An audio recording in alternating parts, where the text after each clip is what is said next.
Pues buenas tardes a todos y bienvenidos nuevamente a los seminarios del Laboratorio de Reología y Fenómenos de Transporte, que tenemos todos los viernes al mediodía y pues que ahora en esta ocasión van a presentar alumnos de la doctora María Guadalupe Salinas Juárez, por lo cual pues dándoles la bienvenida, le voy a pedir a la doctora que haga la presentación y al final que dirija la ronda de preguntas y respuestas. Gracias por su asistencia. Bienvenidos y adelante, doctora. Sí, muchas gracias, doctor Fausto, y gracias por la oportunidad de presentar.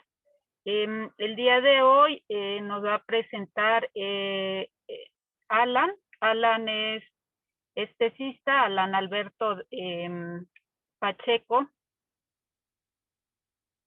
Él es tesista de la Facultad de Química, pero está realizando este proyecto aquí con nosotros en la CES Zaragoza sobre la evaluación de celdas de combustible microbianas con diferentes materiales como separadores. Ya Alan nos hablará un poco de qué se trata esto.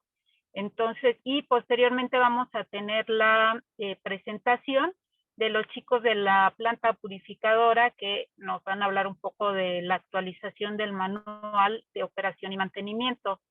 Ahora dejo con ustedes a Alan para que él nos haga esta presentación. Adelante, Alan.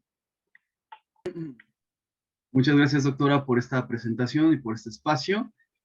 Muy buenas tardes a todos. El día de hoy vamos a abordar un tema denominado evaluación de humedales artificiales asistidos electroquímicamente con diferentes separadores entre electrodos. ¿Esto qué significa?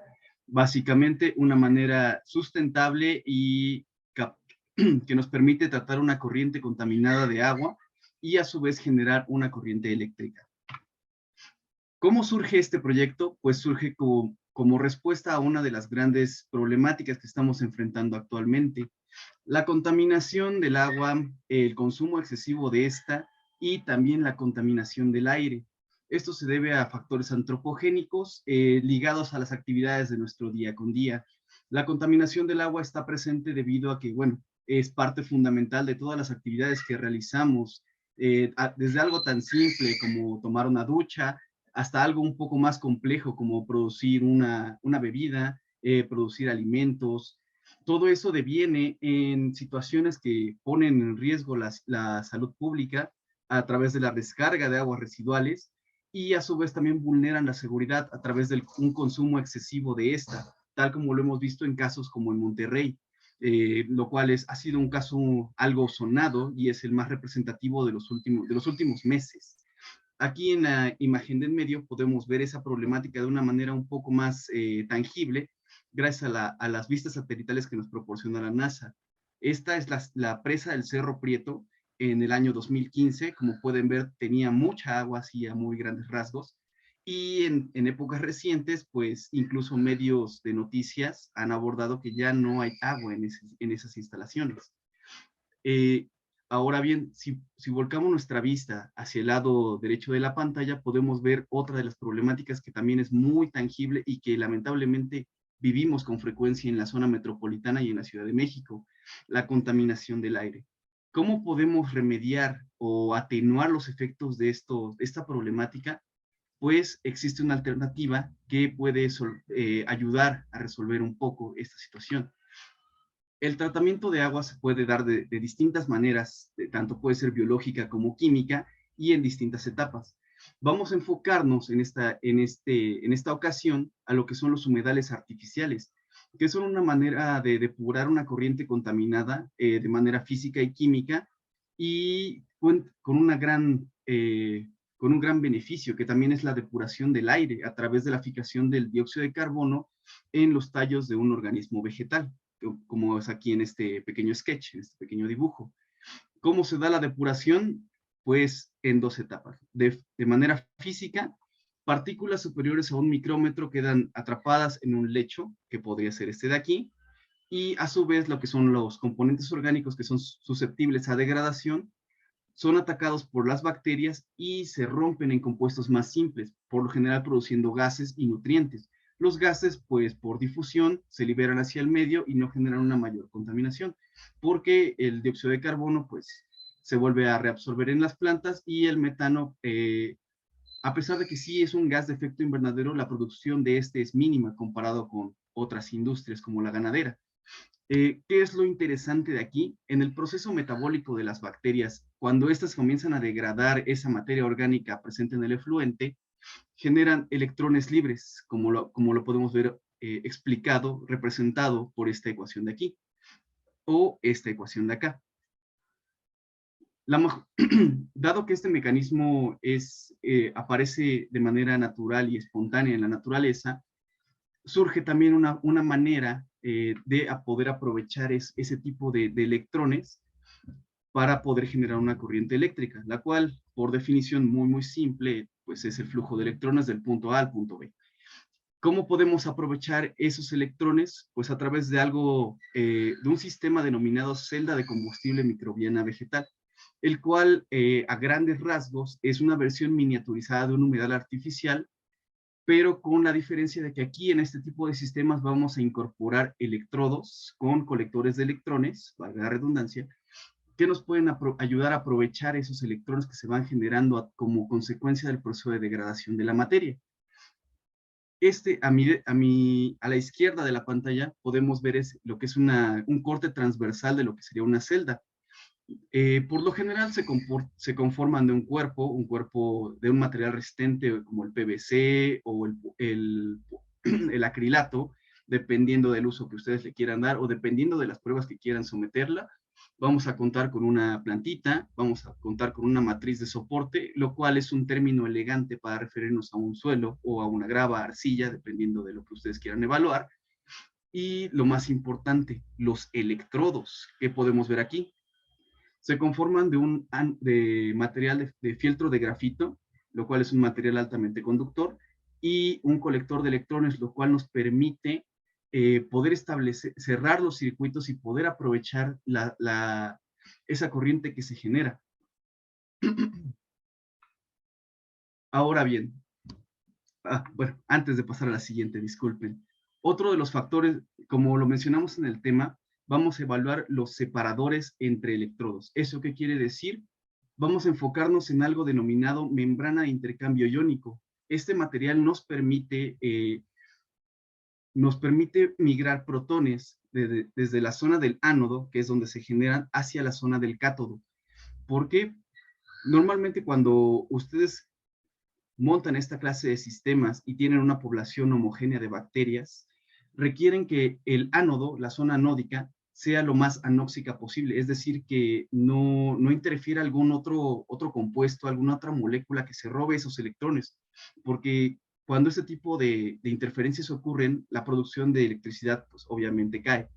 Entonces, para remediar eso, en este tipo de investigaciones, se llega a la conclusión de que necesitamos un material que impida el flujo de oxígeno hacia esa zona y a su vez promueva el flujo de protones. ¿Por qué es necesario que promueva el flujo de protones? Porque la reacción que ocurre en la superficie de la celda, es decir, en el cátodo, es la formación de agua. Entonces, los protones son muy necesarios para que lo que se encuentra aquí, que es generalmente oxígeno y protones, puedan consumirse. Y al momento de consumirse hay una relación, no está por completo estudiada, pero sí aumenta considerablemente la producción de electricidad.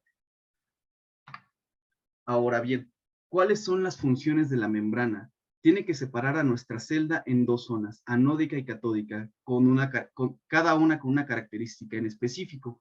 La zona anódica, como lo había mencionado anteriormente, debe presentar concentraciones mínimas o nulas de oxígeno, dado que eso menguaría la producción e incluso en ciertos casos el oxígeno podría llegar a alterar los ciclos de las bacterias.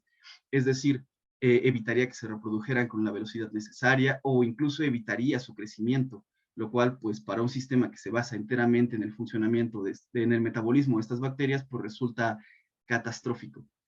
En la zona catódica es un poco más simple porque tiene que estar expuesta a la atmósfera y con la única característica de que tiene que tener un pH ligeramente ácido debido a la presencia de protones. tiene que, como otra función, tiene que disminuir la difusión del oxígeno y tiene que aminorar la difusión del sustrato en la zona catódica. ¿Eso qué quiere decir? No podemos tener la parte, el combustible que se esté fugando hacia la zona del cátodo. ¿Por qué? Si nosotros tuviéramos cualquier otra molécula que llegara a interferir en los procesos redox, es decir, en la formación del agua, en esa zona, obviamente va a interferir y de cierta manera vamos a contaminar el electrodo y también vamos a tener una mengua en la producción de electricidad. Ahora bien, no todos los materiales son viables para poder emplearse en este tipo de sistemas. Tienen que cumplir una lista de características, la cual es un poco larga, pero podemos resumirla en tres sencillos pasos, por así decirlo. Tiene que ser asequible. ¿Por qué? Si un material como el nafión pudiera ser utilizado a gran escala, pues no habría necesidad de investigar, porque cumple con todo lo que está, cumple casi al 100% con las funciones que estamos listando aquí en la parte izquierda, pero con el inconveniente de que es muy caro. Estamos hablando de que cuesta alrededor de 77,000 pesos el metro cuadrado, lo cual lo hace inviable para poder emplearla a una escala industrial. Entonces, nosotros surgimos con la intención de encontrar una alternativa, un material que pudiera cumplir con esas características, que pudiera ser asequible, que pudiera presentar una estabilidad química y mecánica y promover la formación de una película bacteriana. ¿Por qué? Porque, ya lo hemos repetido, necesitamos bacterias para producir electricidad, necesitamos que sea estable químicamente hablando, porque si de repente al mes comienza a degradarse el material, pues también mengua la producción de electricidad. Si no es estable mecánicamente, pues con cualquier movimiento que ustedes llegaran a realizar, pues quiebran el material y ¡pum! Se acaba el experimento. Entonces, ¿qué materiales pueden cumplir con estas funciones y características? A raíz de una pequeña investigación que se realizó a lo largo del mes de abril, el primer material propuesto es el barro. ¿Por qué? El barro se compone de una mezcla de sales que a una temperatura dada comienza a formar estructuras cristalinas y además es poroso. Esto es súper importante porque la presencia de poros permite el flujo del agua, la presencia de redes cristalinas hasta cierto punto puede promover la difusión de los protones e incluso la retención de otros metales que pudieran llegar a estar presentes en la corriente, y como bono también puede llegar a inhibir hasta cierto punto el paso del oxígeno hacia la zona anódica. Cumple con la característica de ser asequible, es estable químicamente hablando, salvo a pHs muy, muy bajos, pero pues siendo realistas en ese tipo de investigaciones, el pH más bajo que se llega a alcanzar es de 6 y este material se degrada a pHs inferiores a 5. Estamos hablando de algo como ácido clorhídrico concentrado, sulfúrico, donde ya esa alta presencia de protones promueve la disolución de los cristales que se forman en el interior. ¿Es estable mecánicamente hablando? Claro que sí. Vemos los ejemplos todos los días cuando nosotros compramos una tacita de barro, un plato de barro, y bueno, dura hasta que pues se nos cae y se rompe. Pero mientras tiene un periodo de vida útil, pues funciona sin problemas. Tenemos el poliacrilato de sodio. ¿Por qué poliacrilato de sodio? Si ustedes prestan atención, el grupo que estamos aquí es un grupo que estamos señalando, es un grupo carboxílico, el cual se considera débilmente ácido y de manera comercial es empleado en membranas formales para, en este caso, la potabilización de agua. Es decir, el agua que ustedes pudieran llegar a consumir en su día a día, en algún punto se pudo haber tratado con un material similar, dado que este grupo funcional tiene la característica de atrapar los que son los iones magnesio y calcio y disminuir la dureza, dando un agua purificada sin problemas. ¿Es estable mecánicamente hablando? Aquí vamos a abordarlo más adelante porque se tuvo que hacer un tratamiento para darle estabilidad. ¿Es estable químicamente hablando? Por supuesto que sí. Dado que disculpa la interrupción, la disculpa, pero recuerda que solamente te sobran 5 minutos para darle tiempo a la siguiente exposición. Ok, vamos. Gracias.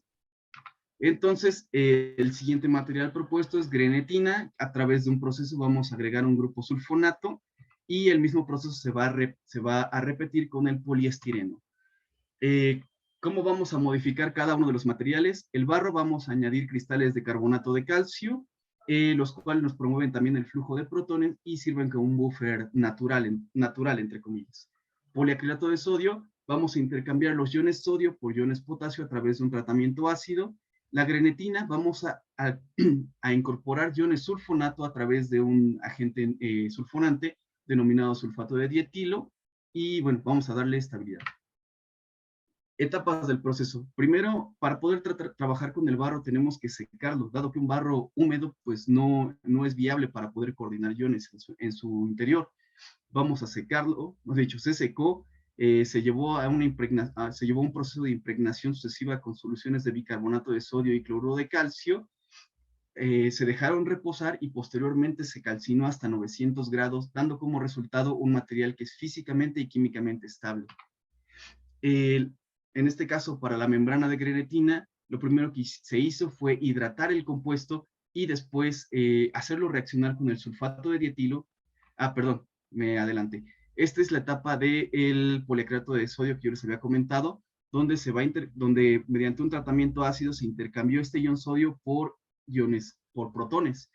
Para poder darle estabilidad mecánica se recurrió a un polímero biodegradable como es la grenetina, lo cual le dio estabilidad al material y, bueno, estabilidad mecánica y química, dado que el material resiste pHs ácidos, estoy hablando de pHs de 1 hasta por 7 días, y en medios muy, muy agresivos dura un poco menos, dura como 5 días, pero cumple con el objetivo. Ahora bien, el agente sulfonante que les había comentado antes para incorporarlo en la estructura de los biopolímeros se sintetizó a partir de etanol y de ácido sulfúrico, calentando en 2 etapas. La primera, dado que es una cinética rápida, nada más es 1 hora de reacción, y la segunda es un calentamiento por 2 horas para formar el dietilo, el sulfato de dietilo. Ahora bien, una vez que contamos con el agente sulfonante, la siguiente etapa fue hacerlo reaccionar con el biopolímero, en este caso con la grenetina. Es algo muy simple, sencillamente se calienta el biopolímero de manera que obtenga una alta viscosidad, y después se le goteó lentamente 1 mililitro del sulfato de dietilo hasta que se hubo goteado todo, se dejó reaccionar durante 2 horas y después se incorporó a un molde. Como resultado tenemos un material que es estable y cuenta con las características que les había comentado.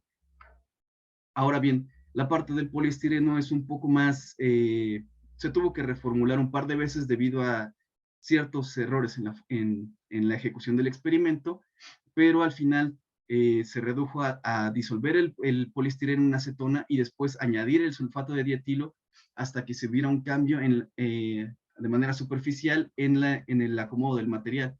¿Qué nos da como resultado este proceso de sulfonación? Un material que es ligero, que es poroso y que a su vez, bajo pruebas de filtrado, nos permite intercambiar ciertos iones. ¿Qué se obtuvo como resultado? Las membranas que están viendo a continuación. En la parte superior tenemos el material con el tratamiento, y en la parte inferior las membranas que se tuvieron sin el tratamiento para poder hacer el comparativo.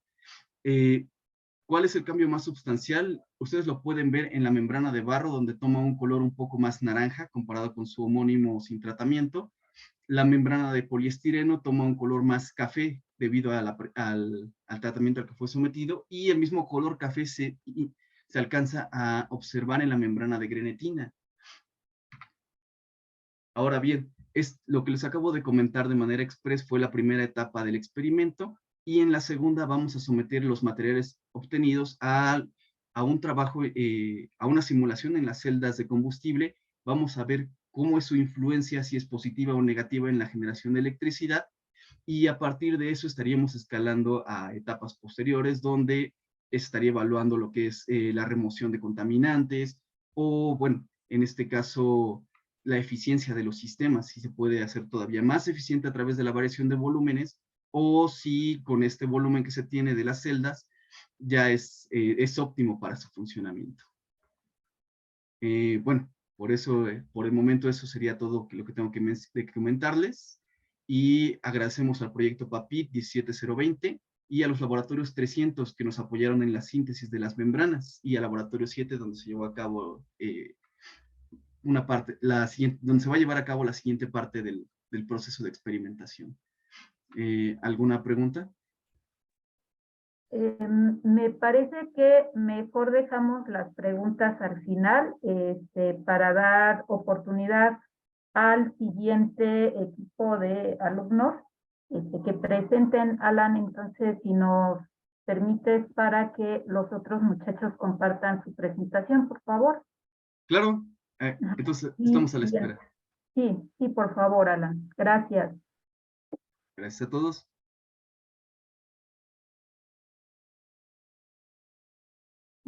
¿Puedes dejar de compartir, por favor?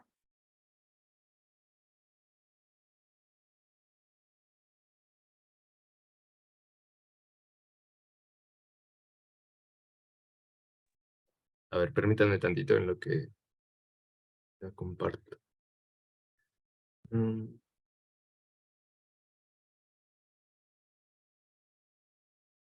A ver, si se... permítanme. Permítanme. Ya, sí se alcanza a ver la presentación. Sí, sí se Sí, ve, sí. Eduardo. Ok. Bueno, buenas tardes, compañeros y profesores. Antes que nada, pues les damos las gracias por acompañarnos el día de hoy. Nosotros les vamos a hablar sobre la actualización del manual de operación y mantenimiento de las plantas purificadoras de agua en la FE Zaragoza. Los ponentes en esta exposición son Sebastián Valente Madrid Hernández, César Contreras Zaragoza y su servidor Benjamín Eduardo Peñalosa Espinosa. Bueno, en cuanto a los objetivos del proyecto, nosotros los planteamos de la siguiente manera, los cuales son actualizar el manual de operación y mantenimiento de las plantas purificadoras de la FE Zaragoza, manteniendo la calidad del agua purificada e implementando modificaciones y actualizaciones de manera que se tenga pues un aprovechamiento óptimo de agua e insumos que son suministrados a las plantas. Antes que nada, pues es necesario que conozcan el proceso general de purificación que se da en ambas plantas, el cual consta pues de 5 etapas. La primera etapa es en la que el agua se alimenta de la cisterna del campus al tanque receptor número 1 y previo a esto pasa pues por los prefiltros que son los que se alcanzan a ver en la imagen, los cuales pues tienen la función de retener los sólidos suspendidos con un tamaño mayor a 5 micras y parte de la materia que aporta una turbiedad en el agua. En cuanto a la segunda etapa, es cuando encendemos la bomba del sistema hidroneumático para recircular el agua previamente clorada a través del filtro de lecho profundo y el filtro de carbón durante un periodo aproximado de 1 hora. En este punto, pues el agua, después de que termina este proceso que les menciono, el agua pasa directamente al tanque número 2. Y pues en esta parte es importante mencionar que cuando agregamos el hipoclorito de sodio, pues va a depender precisamente de la cantidad de agua que decidamos tratar, porque no siempre se trata los mismos lotes de agua, varían un poco. En la tercera etapa recirculamos el lote a través del filtro de lecho profundo y el filtro de carbón durante un periodo de 3 horas, y en este proceso pues eliminamos el color, el olor y el sabor. En cuanto a la cuarta etapa, una vez pasadas las 3 horas, procedemos a recircular el agua por los filtros pulidores, la lámpara de luz ultravioleta y por el ozonificador por un periodo de 3 horas. En este proceso, pues el agua adquiere un tono cristalino gracias a los filtros pulidores y en el generador de ozono, las bacterias más resistentes son eliminadas, teniendo así una calidad de agua excelente para el consumo humano. En la quinta etapa, pues ya pasamos el lote de agua que estemos tratando por todos los equipos que tenemos en la planta, y esto pasa o se mantiene durante un periodo de 3 horas, teniendo así una recirculación que se va a ir directo al tanque de almacenamiento número 2, donde se va a almacenar el agua. Terminando las 3 horas de recirculación, procedemos a añadir una vez más hipoclorito de sodio a una concentración de 1.5 partes por millón en el agua. Esto con la finalidad de evitar el crecimiento de bacterias. Bueno, hecho esto, prendemos el sistema hidroneumático número 2, el cual es el encargado de llevar el agua directamente a los bebederos de la FES Zaragoza. Aquí podemos ver una tabla donde especificamos la función de cada uno de los equipos. Y pues te toca, César. Bien, como objetivos de las plantas purificadoras tenemos reducción del consumo de botellas de plástico con el fin de disminuir el impacto negativo al medio ambiente, reducción del consumo de bebidas azucaradas para evitar riesgos a la salud y apoyo económico a la comunidad estudiantil, debido a que el costo del agua embotellada es algo elevado. Siguiente, por favor.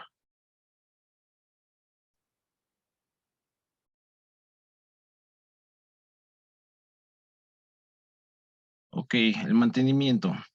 Las plantas purificadoras de agua requieren mantenimiento constante para garantizar su funcionamiento óptimo, así como garantizar una calidad adecuada para su consumo, por lo cual es necesario considerar la gestión del personal. En este caso son los estudiantes del servicio social, los que llevan a cabo la operación, mantenimiento, manejo de reactivos para el tratamiento, muestreos y análisis necesarios para asegurar el control de la calidad del agua, así como los registros pertinentes. En este caso son las bitácoras, las cuales permiten el control adecuado de las instalaciones. El mantenimiento consta de múltiples etapas, de las cuales 3 de las más importantes son la limpieza de tanques, limpieza de la red de distribución y la limpieza de los filtros de lecho profundo y el carbón activo. Siguiente, por favor. Bien, comenzamos con la limpieza de tanques. Esta limpieza se lleva a cabo cada 6 meses, por lo regular es al final del semestre. Es con el fin de evitar que el agua se quede estancada durante el periodo vacacional y esto pueda afectar la purificación del agua a principios de semestre.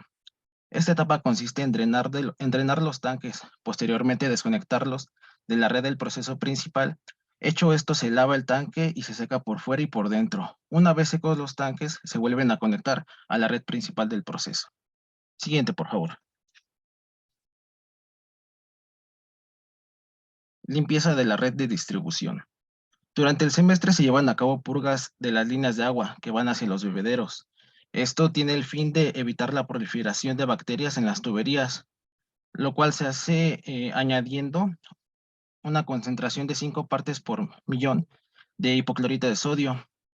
Después se drenan los puntos finales de la red de distribución de cada bebedero y esto para hacer que el hipoclorito de sodio se quede estancado en las tuberías de 12 a 24 horas para que elimine todas las bacterias que son nocivas para la salud. Posterior a esto, se vuelve a drenar esa agua y se llena con agua ya purificada para su consumo. Siguiente, por favor. Mantenimiento para los filtros de lecho profundo y carbón activado. Para que llegue el agua potable de calidad a los bebederos, es necesario hacerla pasar por un importante proceso conocido como filtración, el cual consiste en pasar el líquido por un medio poroso o materiales granulares. La importancia de esta filtración radica en la eliminación de sólidos y agentes contaminantes que contiene el agua en su origen para poder consumirla sin riesgo de enfermar. Anteriormente no existe una metodología para poder realizar este mantenimiento, por lo cual es importante establecer la importancia de un mantenimiento constante a los filtros, el cual se realiza con la finalidad de otorgar agua de buena calidad, ya que nos ayuda a eliminar cualquier agente contaminante al agua. Además de que los filtros van perdiendo su efectividad con el paso del tiempo al estar en uso constante. Siguiente, por favor. Bien, como tal, propusimos una metodología para el proyecto, la cual consta de 4 pasos, los cuales son recopilación de información, investigación de campo, análisis detallado del manual actual y análisis de toda la información obtenida. Siguiente, por favor. Bien, para la recopilación de información, se tuvo un conjunto de información tanto técnica, el cual se buscó en manuales, instructivos, diagramas, las áreas físicas y como tal los bebederos, con el fin de obtener de manera detallada una explicación concreta de cómo funciona el proceso de purificación de agua en las dos plantas de Campus 1 y Campus 2. Siguiente, por favor.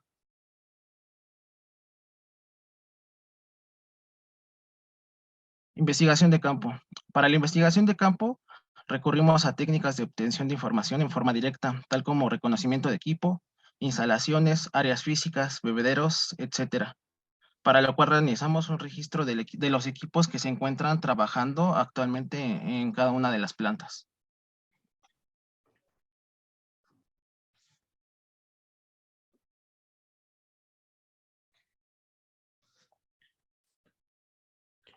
El siguiente proceso sería el análisis detallado del manual actual, como lo podemos ver. Esto se refiere al, pues así como lo dice, revisar el manual actual que tenemos en la planta purificadora y mediante él vamos a obtener información que nos permitirá conocer a detalle el proceso de operación y mantenimiento que lo rigen actualmente. La que sigue, por favor. El último proceso sería el análisis de la información.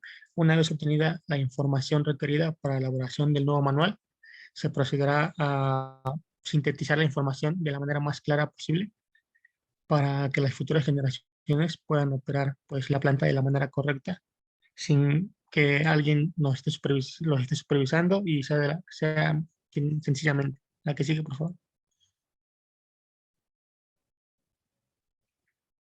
Bueno, en los resultados, como podemos ver, sería la contribución del presente proyecto, sería establecer la metodología para el cambio o renovación del medio filtrante en los filtros de lecho profundo y carbono activado, como nos muestra la imagen, ya que anteriormente no existía una metodología para el cambio de estos medios filtrantes y por lo cual pues el proceso no era del todo correcto y podía haber errores en él. La que sigue, por favor.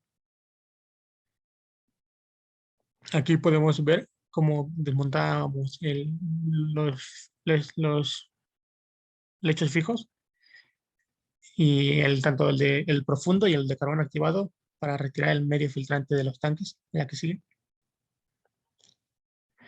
Aquí podemos ver el armado de filtros, carga de material filtrante. La que sigue.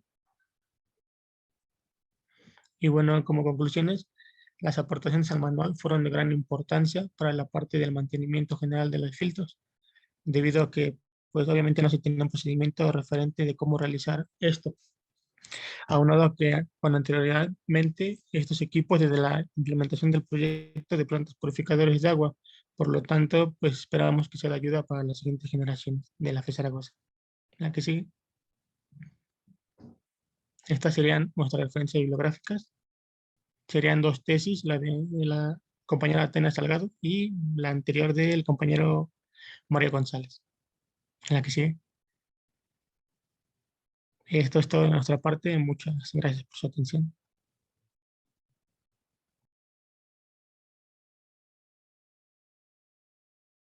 Muy bien. Gracias, jóvenes, por la presentación. Ahora sí queda espacio para que se puedan, quien tenga algún comentario de parte de los profesores o los compañeros estudiantes, que puedan levantar su mano o abrir su micrófono y preguntar. Sí, doctora, si me permite hacer un par de observaciones. Sí, adelante, Luis, por favor. Sí, gracias. Bueno, gracias a los estudiantes que expusieron estos seminarios. Les agradecemos mucho su tiempo y el hecho de que hayan expuesto aquí, se hayan expuesto, como dice el doctor Emilio. Bueno, la primera observación que yo les haría es que en todo trabajo de investigación, en todo trabajo experimental, siempre hay que establecer hipótesis, objetivos generales y objetivos particulares. Adicionalmente, en la manera de lo posible, siempre que la presentación se los permita, pues hay que indicar con un numerito como exponente o simplemente en formato APA las referencias que ustedes utilizaron en la información más importante. En teoría debería ser toda la información, pero al menos la teoría que les es de utilidad para su trabajo en cuestión. También otro detalle es que, bueno, por respeto a su audiencia, a sus espectadores, pues siempre que expongan hay que prender la cámara, ¿de acuerdo? Siempre hay que, se prefiere, ¿verdad?, que se prenda la cámara para que ustedes se expongan. Entonces, esas serían mis preguntas, siendo un poquito más particular con respecto a la exposición de Alan, también hago esa puntualización de que hay que poner hipótesis, objetivos generales, particulares, conclusiones, y si en dado caso ustedes no tuvieran algo concreto, bueno, pues hay que presentar resultados preliminares y sus conclusiones respectivas, ¿no? Se dicen preliminares porque, bueno, todavía falta un poco de experimentación.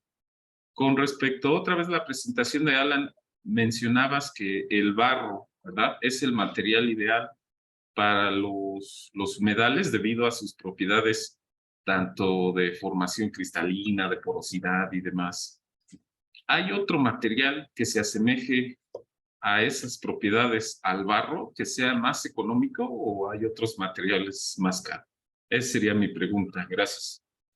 Claro. Atendiendo a su cuestionamiento, el barro es una de las opciones. No considero que sea la ideal debido al alto costo energético que conlleva procesarlo, debido a que hay que calentarlo hasta 900 grados y bueno, en una mufla o en un horno convencional, pues eso requiere una gran inversión de energía. De manera natural podemos contar con las zeolitas, que son un segundo material asequible. Prácticamente lo puedes encontrar en un cerro, valga la vulgar observación. A través de un pequeño tratamiento ácido se le puede dar las características necesarias. Nada más, el problema con las zeolitas es que al ser una roca, pues habría que moldearlo. En caso de que se requiera moldear, habría que darle cierta homogeneidad o generar un lecho de partículas uniformes para que pudiera ser empleado a una, ¿cómo se le llama? Pues sí, a una escala industrial, pero sí tenemos alternativas más eco-friendly, un poco más amigables, sí las hay. Sí, ok. De hecho, me pareció muy interesante lo que mencionaba acerca de la estructura cristalina que genera este tipo de sistemas. Una pregunta, ¿el barro cuando está en disolución acuosa, aún así forma estructuras cristalinas? Formalmente el barro se considera barro hasta que ya está horneado, es decir, hasta que ya tenemos la placa, la taza, cualquier otro material. Hasta ese punto ya se considera como barro. Antes de eso se le denomina materia prima o bueno, tal cual barro, nada más por una convención. Cuando está en su forma de polvo, teóricamente sí las hay porque de manera natural las estructuras se presentan tal cual, por las reacciones que ocurren son, es espontánea su formación, pero no son las estructuras que buscamos. Las estructuras que buscamos, necesitamos que los átomos que componen esas sales se reacomoden de tal manera que la celda unitaria, bueno, perdón, ya estoy abordando otros temas un poco más complejos. Necesitamos que el cristalito que se forma presente una coordinación, una geometría en específico que naturalmente está presente, pero en una cantidad muy, muy pequeña. Lo que hacemos con el proceso de horneado, de impregnación, es precisamente fomentar que los cristalitos vayan creciendo en forma de cubitos, o bueno, dependiendo de cómo, no hemos hecho las difracciones de rayos X, pero generalmente crecen con forma de cubitos, con forma de rectángulos. Eso es lo que hacemos con el proceso, promover ese tipo de crecimientos cristalinos.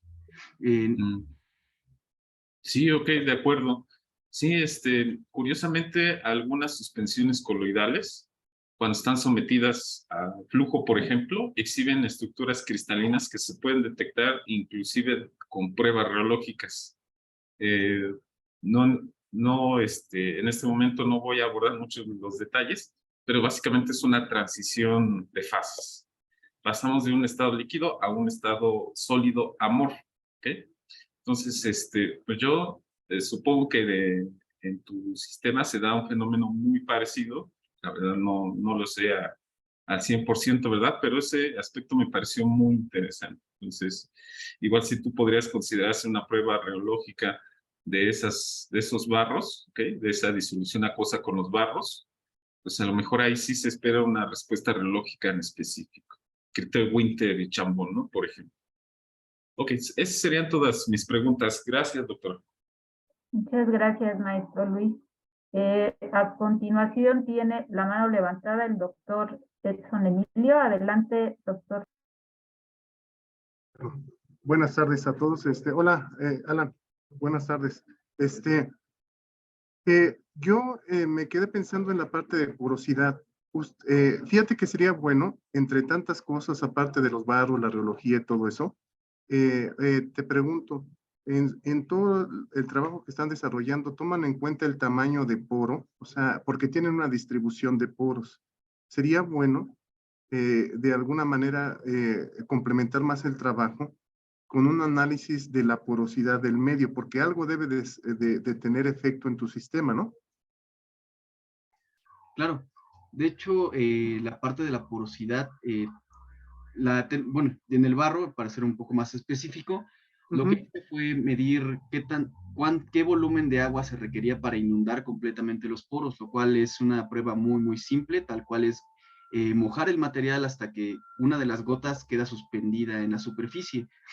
Con ese procedimiento, aunque es muy simple, se puede determinar qué tan viable es poder impregnar este material, conocido como soporte, para poder incorporar los cristales que necesitamos para el proceso. Ahora bien, si es necesario hacer una prueba de porosidad, podríamos hacer una absorción de nitrógeno y ver las isótermas de absorción, pero bueno, eso sería como una etapa posterior y preparar los materiales para eso. Nada más que aquí el único problema donde sería muy difícil medir la porosidad de los materiales sería en la de poliacrilato y en la de grenetina, dado que pues es algo complicado para preparar esos materiales para hacer un isóterma de absorción. Perfecto. Nada más una pregunta más. Bueno, tengo dos.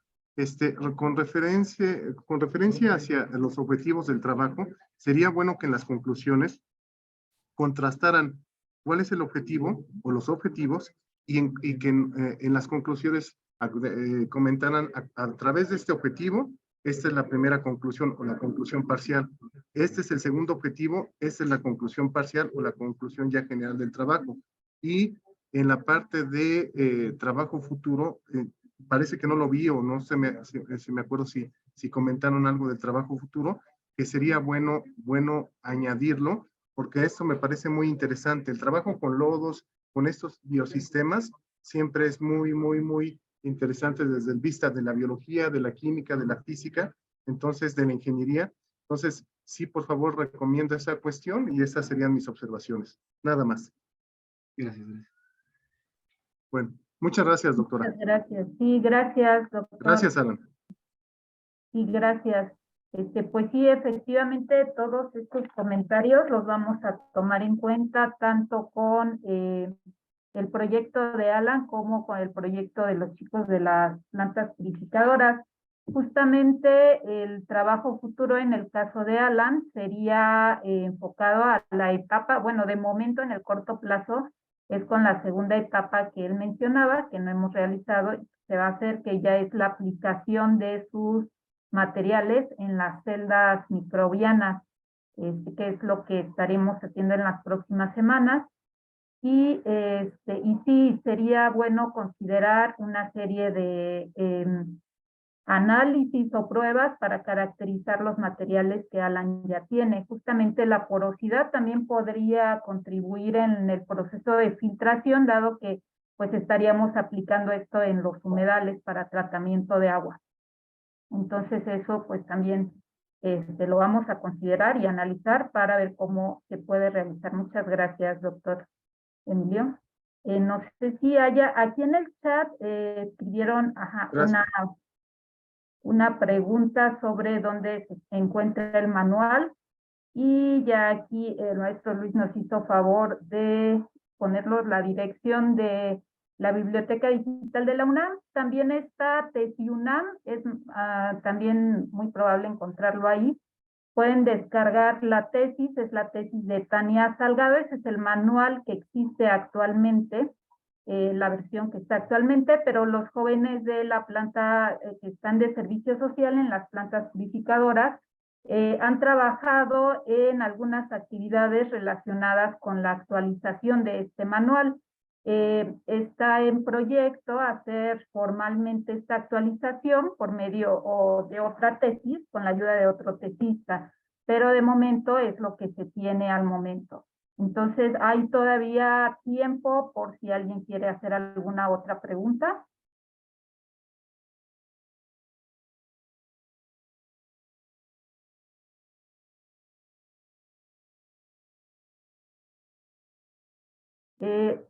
Si no hay alguien más o en lo que alguien más pregunta, yo le preguntaría justamente esto a Alan y enseguida a los chicos de la planta purificadora.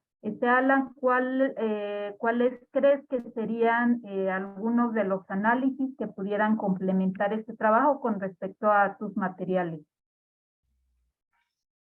Bueno, así a grandes rasgos, y también dependiendo de la disponibilidad, podríamos hacer un mapeo con difracción de rayos X en los materiales en los que se pueda contar con una estructura cristalina, por ejemplo el barro. Podría ser, no sé si la difracción también aplique para los polímeros, pero en el caso del poliestireno también podríamos ver si están presentes los grupos sulfonato que se pretendían agregar. ¿Qué otra cosa? Como lo había mencionado, las isótermas de absorción con nitrógeno. Y bueno, no sé, no encuentro otro análisis por el momento. Muy bien, Alan. ¿Cuál crees, por lo que has leído con respecto a la literatura y la propuesta de estos materiales, cuál crees que podría cumplir por la función que tendría como una membrana en las celdas de combustible microbianas?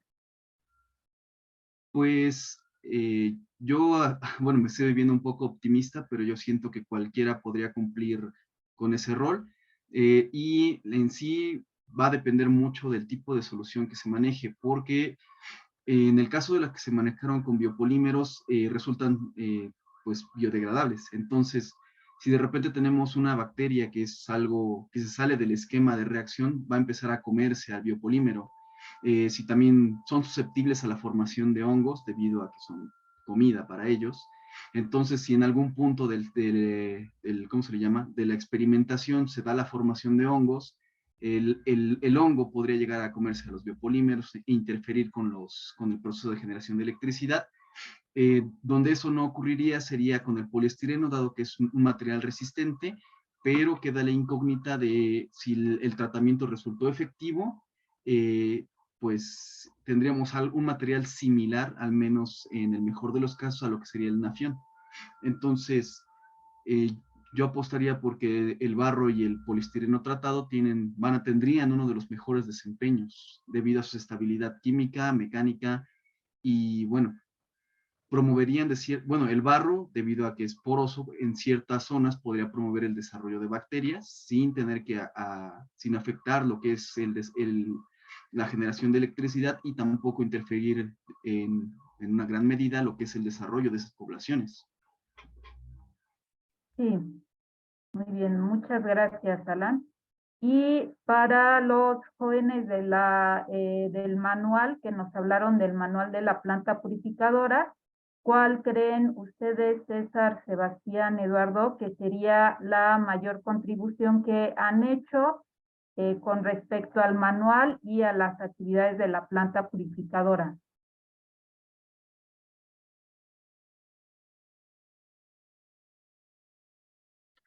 Contestando a su pregunta, doctora, creo que el mantenimiento de los filtros de carbón y de lecho profundo, bueno, ha sido la aportación más importante que hicimos durante el servicio, debido a que creo que tengo entendido que no se había realizado nunca desde que se implementó la planta purificadora. Y también cabe destacar que para hacer dicho mantenimiento se necesitan pues diversos materiales y eh, bastante mano de obra, porque sí requerimos del apoyo de varios compañeros para poder realizarlos, así como de tiempo, que me parece que fueron alrededor de unas 2 semanas, me parece. Sí, bueno, desafortunadamente no tenemos los insumos al momento para realizar el proceso de purificación completo y pues justamente por eso no se ha puesto en marcha después de la pandemia, ¿no? Esperemos que ya el próximo año tengamos nuevamente este servicio, pero este servicio de suministro de agua por medio de los bebederos, pero dentro de lo que ustedes han realizado en la planta, ¿cuáles serían sus recomendaciones para la mejora del proceso de purificación?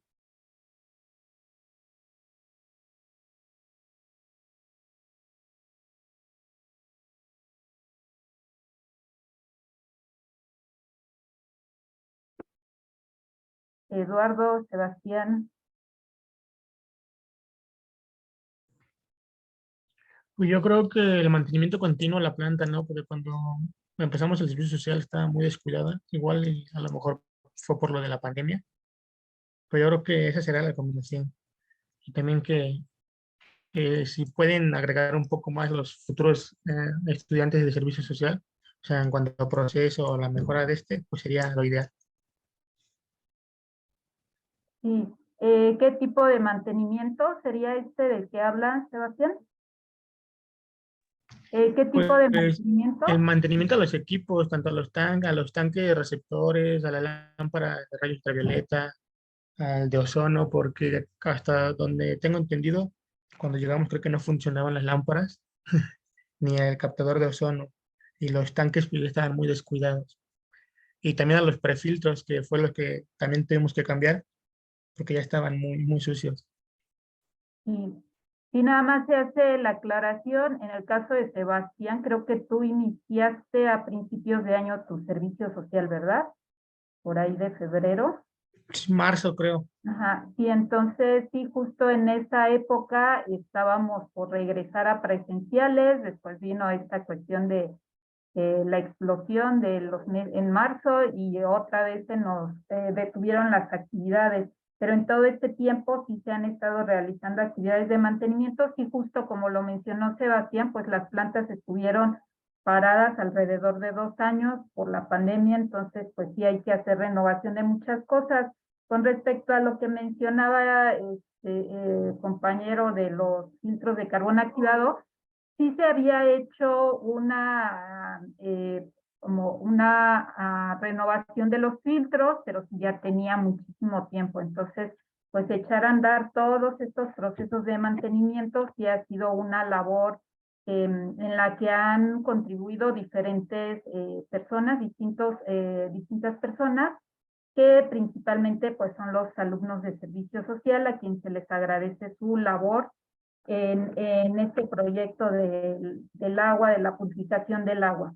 Pues bueno, no sé si haya algún otro comentario, y si no, pues ya dejaría la oportunidad para que el doctor Fausto, me parece, que si va a hacer algún comentario o ya se cierre el seminario.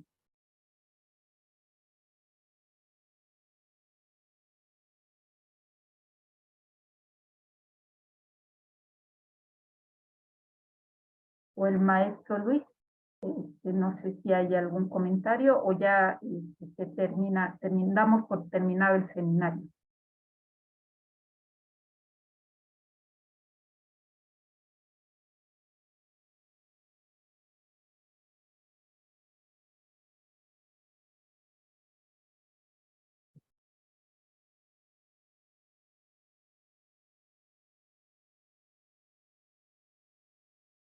Pues creo que es todo, entonces agradecemos la presencia de todos los estudiantes que se conectaron el día de hoy, la participación de los alumnos César, Sebastián y Eduardo, y pues la participación también de Alan. Muchas gracias. Todos este trabajo y todo lo que hacen pues contribuye a que vayamos siendo más productivos aquí en la FES, en la carrera en Ingeniería Química. Muchas gracias y pues bueno, nos vemos el próximo viernes. Recuerden que cada viernes hay seminarios y ya el próximo viernes habrá una temática distinta. Muchas gracias por su participación y gracias por la oportunidad de presentar en estos seminarios. Muchas gracias a todos. Buena tarde. Saludos a todos, Buenas buen fin de tardes. semana. Saludos, gracias. Bonito fin. Gracias a todos, buen fin.